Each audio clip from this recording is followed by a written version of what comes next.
Pertanyaan pertama dari Pak Muhammad Mawardi. Muhammad terpuji. Mawardi itu dari dua kata sebetulnya. Mawardi, mawardi. Ma artinya air, wardi bunga mawar.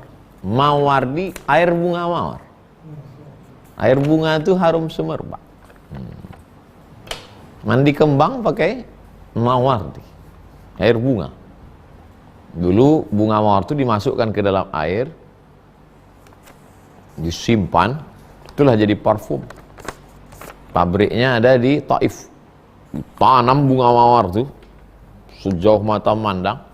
Dari 1 hektar jadi 1 botol. Oleskan. Mahalnya minta ampun. Ustaz Somad ada 2 botol. Hadiah karena bawa jamaah. Assalamualaikum Ustaz. Apa hukumnya memungut uang yang tercecer dan kita tak tahu siapa pemiliknya? Ada dalam kitab fikih bab namanya luqatah. Luqatah. Luqatah itu artinya barang temuan. Likulli sakit, likulli laqid. Laqid, daun yang gugur. Jatuh daun. Likulli saqid, laqid. Setiap bunga yang gugur pasti ada yang mengutip. Nah, pepatah Arab. Likulli saqid, laqid. Saqid artinya jatuh. Laqid pasti ada yang ngutip. Setiap bunga yang gugur pasti ada yang ngutip. Bunga mawar, alhamdulillah. Bunga yasmin, alhamdulillah. Bunga tai ayam. Pas lagi jalan nampak orang yang menemukan itu namanya laqid. Benda yang ditemukan itu namanya luqatah. Tapi jangan gara-gara ini nanti ketemu anak dalam kardus kasih nama siapa? Siti Luqatah. Kalau menemukan itu dalam Islam diumumkan oleh ulil amri selama setahun. Kalau setahun tak ada pemiliknya, maka menjadi milik orang yang menemukan. Jadi selama setahun itu berdoa lah, mudah-mudahan tak ada pemiliknya. Ustadz pernah menemukan, sampai sekarang belum. Kalau dulu ada jamaah umroh, habis melontar jumroh, jamaah haji tahun 2000 saya haji dari Mesir. Habis melontar jumroh, dia melihat duit 2000, duit segepok gini dolar. Tadi Pak Ustadz pulang lontar jumroh dapat saya. Enggak Bapak ambil? Enggak. Terus kenapa? Takut saya ini tanah suci, nanti saya ambil hilang pula duit saya yang di Indonesia. Oh, jujur. Insyaallah. Di Indonesia lebih hebat lagi. Ketemu duit 500 juta. Dikembalikannya. Bangga kita jadi. Di zaman Covid, zaman sulit, bisa nemu duit 500 juta dikembalikan. Hebat. Jujur orang Indonesia. Baru sekali ini.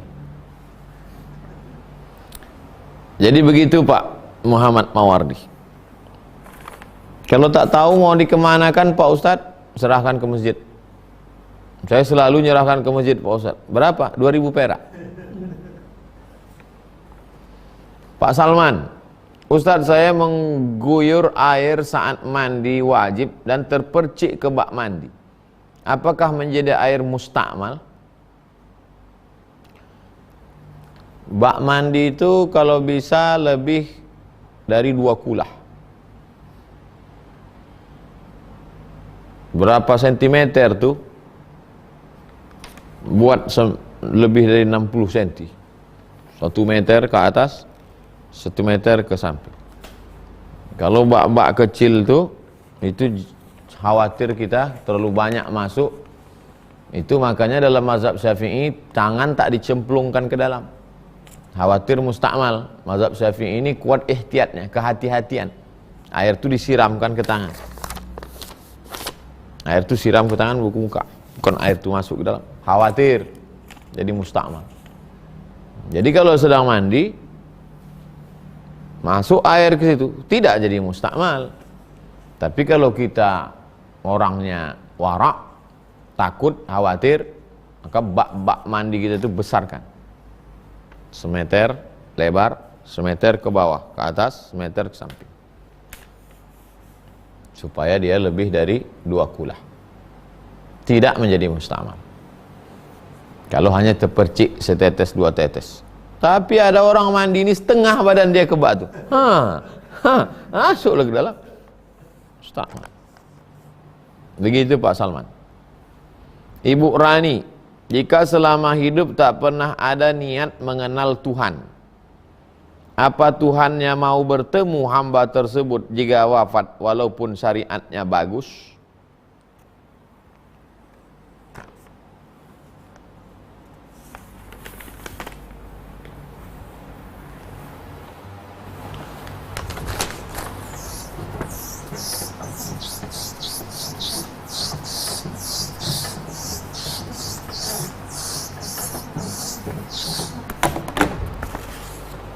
Islam, nama agama kita, waraditu lakumul Islam.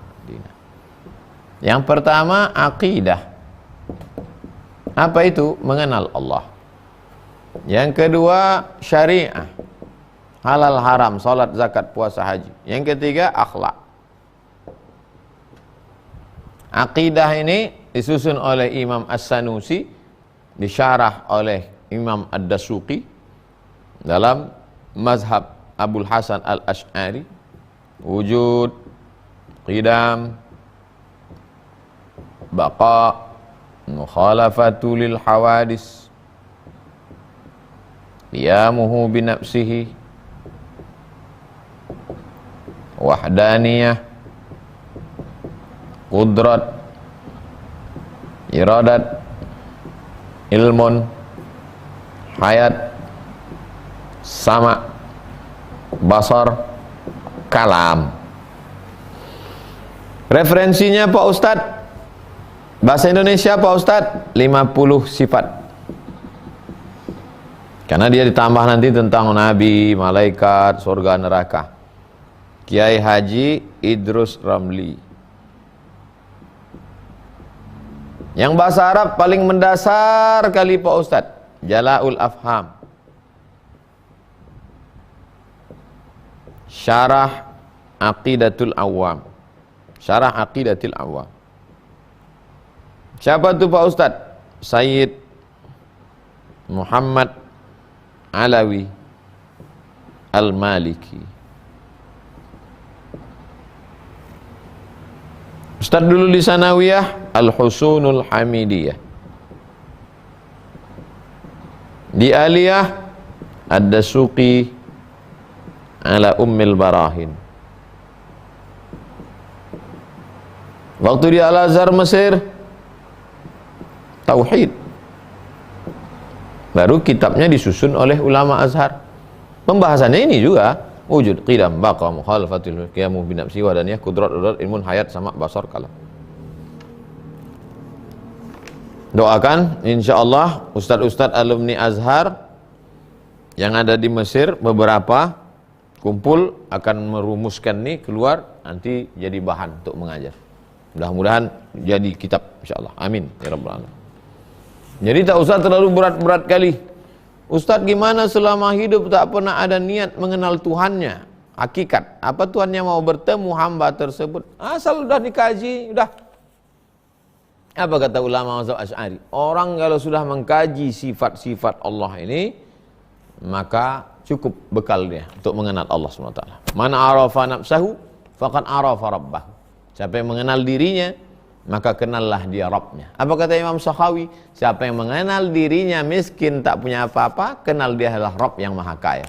Siapa yang kenal dirinya yang lemah, tak ada kuasa, kenallah dia Allah yang maha kaya, maha kuasa. Cukup. Tak usah terlalu mau mencari Tuhan sampai ke planet Mars, tak usah. Cukup. 4. Ibu Zakiyah Zaki. Ustadz, saya sering gunakan wifi kantor untuk dengar pengajian. Apa hukumnya Pak Ustadz? Kalau kita tinggal di hotel,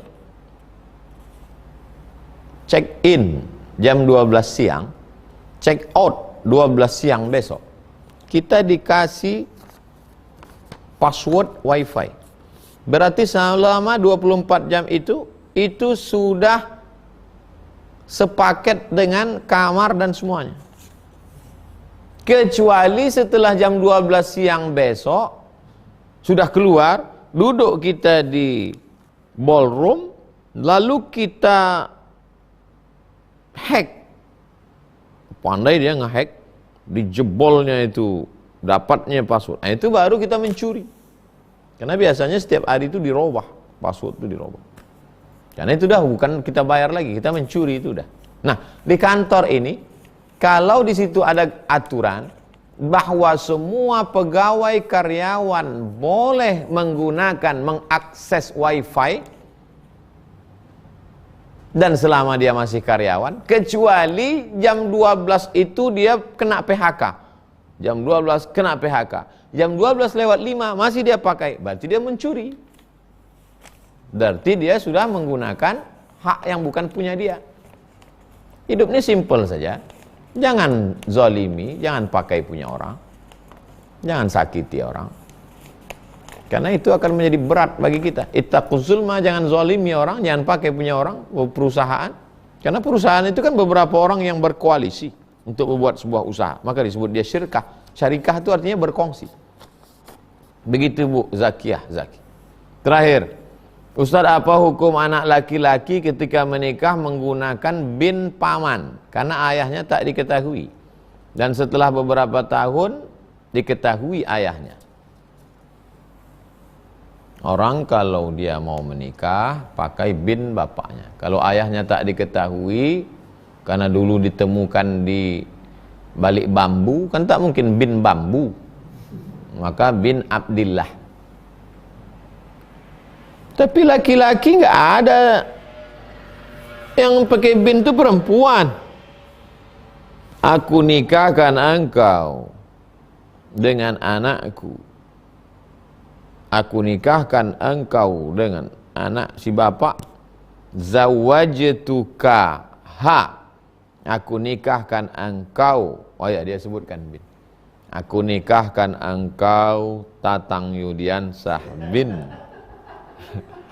dengan anakku dengan mahar sebentuk cincin emas tunai sah. Aku nikahkan engkau Tengku Dedi. Nanti disebutkan satu, yang satu tidak, merajuk pula. Dengan mahar sebentuk cincin emas tunai. Apakah nikahnya sah? Kalau memang orangnya memang betul itu, memang itu orangnya, bukan orang lain, nikahnya sah. Hanya saja perbuatannya itu, perbuatannya pakai nama itu perbuatannya itu bohong, dusta, berdosa. Tapi nikahnya tetap sah. Yang gara-gara ini nanti pulang dia ke rumah, ternyata nikah kita tidak sah, Dinda. Jadi gimana bang? Abang mau nikah lagi sama yang lain. Nah, nikahnya tetap sah. Perbuatan dosa itu gimana? Taubatlah, istighfar. Ini tentang masalah bin dan binti tadi. Itulah kaji kita malam ini, mudah-mudahan bermanfaat. Kita tutup dengan doa kafaratul majlis. Subhanakallahumma wa bihamdika asyhadu an la ilaha illa anta astaghfiruka wa atubu ilaik. Sallallahu alaihi wasallam Muhammad wa ala alihi washabihi wasallam walhamdulillahirabbil alamin. Assalamualaikum warahmatullahi wabarakatuh.